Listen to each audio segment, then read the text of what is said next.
last veteran of the First World War 2 years ago. But we still care for the children of our World War I veterans.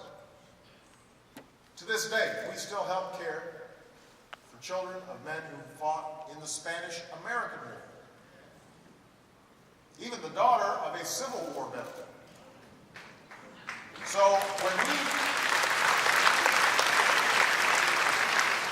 when we talk about fulfilling our promises to all who serve, we're not just talking about a few years, we're talking about decades.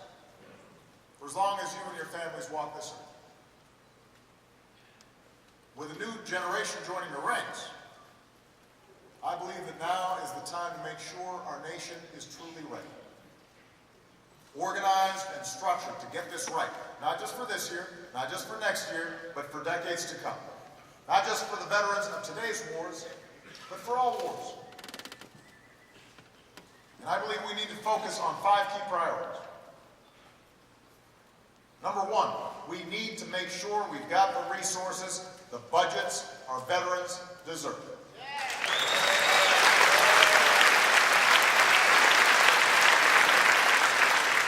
Since I took office, we've made historic investments in our veterans. Even in these tough fiscal times, we've boosted the VA budget by more than 40%. We now budget for veterans' health care a year in advance.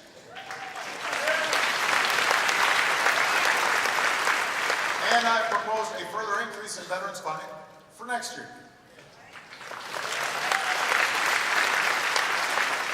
Now, some of you may be aware right now, we've got these reckless across-the-board budget cuts called the sequester. It's hitting a lot of folks hard.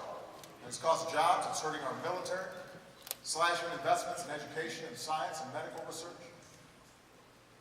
I made it clear that your veterans' benefits are exempt from this year's sequester.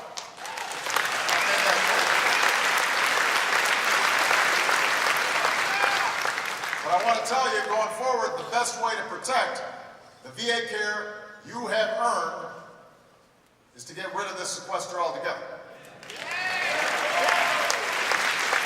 Congress needs to come together and agree on a responsible plan that reduces our deficits and keeps our promises to our veterans and keeps our promises to future generations. That's what I'm fighting for. That's what you deserve.